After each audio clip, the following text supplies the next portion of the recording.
Bonjour à tous, mes camarades. Je m'appelle Javier et je suis élève de B1.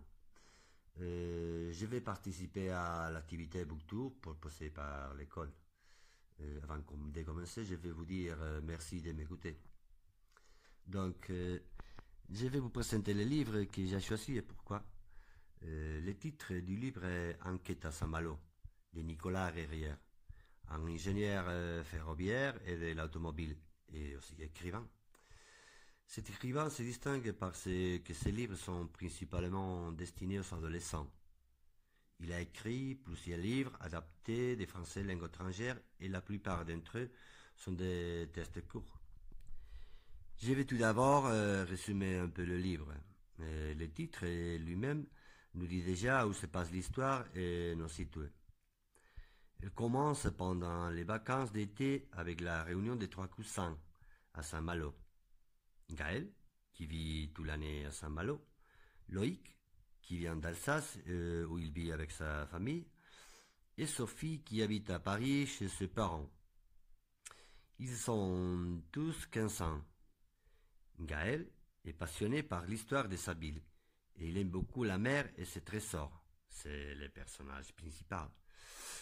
C'est pour ça qu'il collabore avec des archéologues marins à la recherche de trésors dans les épaves coulées dans le vieux port de Saint-Malo. Celui-ci était un port où de nombreux navires pirates et corsaires arrivaient et partaient. L'auteur nous racontera la différence entre être pirate ou être corsaire. Alors, dans une épave, Gaël et des plongeurs découvrent un coffre avec un trésor à l'intérieur. Ils décident de garder le secret, de les ramener au château, qui curieusement, c'est le musée de la ville, et de l'ouvrir là-bas. C'est ce même jour que Loïc et Sophie sont arrivés à Saint-Malo. Comme Gaël n'est pas chez lui, leur tante leur dit où ils peuvent les trouver. Ils partent au château à se rencontrer avec Gaël. Quand il arrive au musée, il trouve les garçons inconscients par terre avec un coup violent à la tête.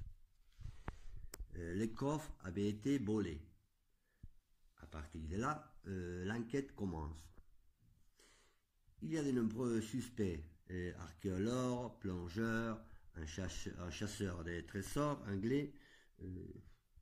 Pour commencer, le chien de Gaël surcourt les aidera.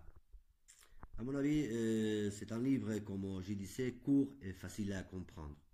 L'auteur nous présente d'abord une brève histoire de la ville et de ses personnages historiques, les corsaires, les plus célèbres, ou les phares de la région. C'est un livre adapté à notre niveau de langue, écrit pour les adolescents. Mais en réalité, nous ne sommes pas comme des adolescents en train d'apprendre une langue étrangère. Pour moi, le meilleur du livre, c'est qu'à la fin de chaque chapitre, il y a des exercices de grammaire, des vocabulaires, des compréhensions et d'expressions écrites et orales. On trouve aussi dans le livre de bonnes recettes de la gastronomie bretonne.